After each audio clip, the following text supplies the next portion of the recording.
Hello, everybody! My name is MJ the Tutor, and you are listening to another episode of Accounting Makes Sense, an MJ the Tutor podcast. This podcast is focused on helping accounting students all over the world by offering a quick warm-up on various accounting and business topics that hopefully leads to the generation of bigger discussions and conversation. For all those studying or thinking about doing CIMA right now, this is for you. In today's episode, we are going to talk about organizational culture and the cultural web model.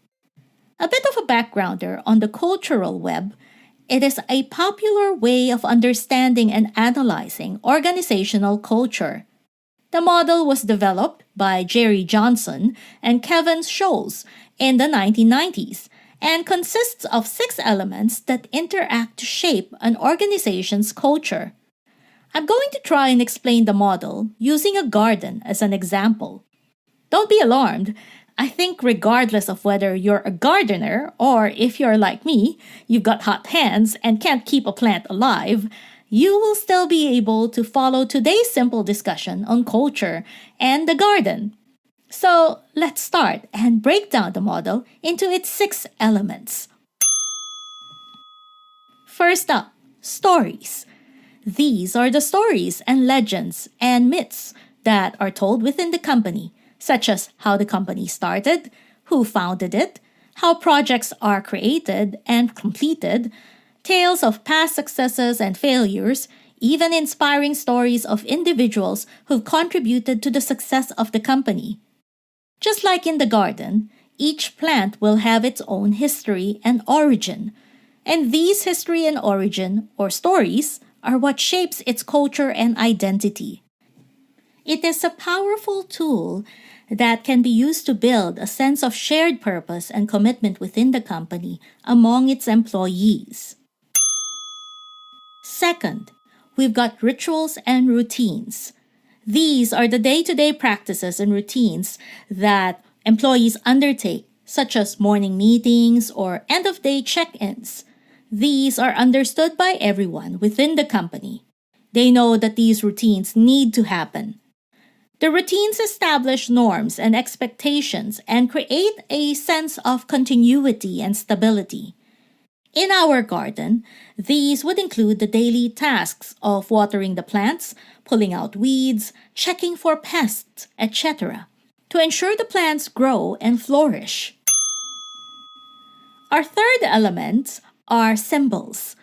Symbols in general are tangible objects representing the company.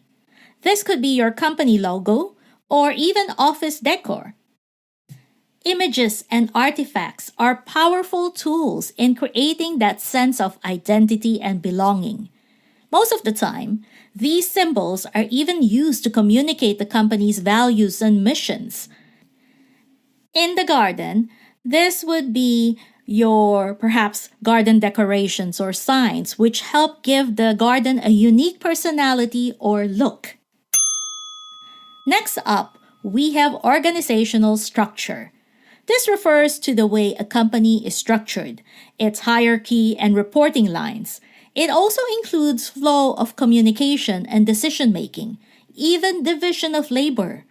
Structure shapes how work is done within the company, and of course, has significant effect on employees' experiences. In the garden, this could be like the layout of the garden beds and the placement of plants, where the tomatoes are placed versus where the potatoes are, and that kind of thing. The 5th elements are control systems. These are policies and procedures that help regulate behavior within the company. It includes things like metrics, disciplinary procedures, compliance regulations, etc. Control systems help ensure that employees know what the rules are and that these established procedures should be followed. Failure, of course, could lead to risk of non-compliance or legalities for a company. In the garden, this could be your rules with regards to using pesticides or guidelines for watering plants, because you don't want to overuse pesticides or overwater your plants, both of which could kill the plant that you are trying to nurture. Lastly, we have power structures. This refers to the distribution of power within a company, such as who are the decision makers, who has the most influence, who has access to resources. Power structures shape how and what decisions are made and how and what resources are allocated to jobs and projects. In the garden, this would be like your head gardener making decisions about how the garden needs to be tended, what tools to use, and such, and giving instructions to the rest of the gardener group to do the work. By understanding and analyzing these 6 elements, we gain a deeper understanding of a company's culture and how it was shaped and how we can improve it. Anyways, that is it for me today. Thank you for listening to Accounting Makes Sense. As always, I am your host, MJ the Tutor. If you're keen to connect to be updated with the arrival of the next episode of this podcast or find CIMA resources online, please head on over to my website, www.mjthetutor.com. You can also hit subscribe on whichever platform you are using to listen to this podcast. If you want to connect on social media, I'm on Facebook, Twitter, and Instagram under the name MJ the Tutor. So, I hope to see you again next time. Ciao for now!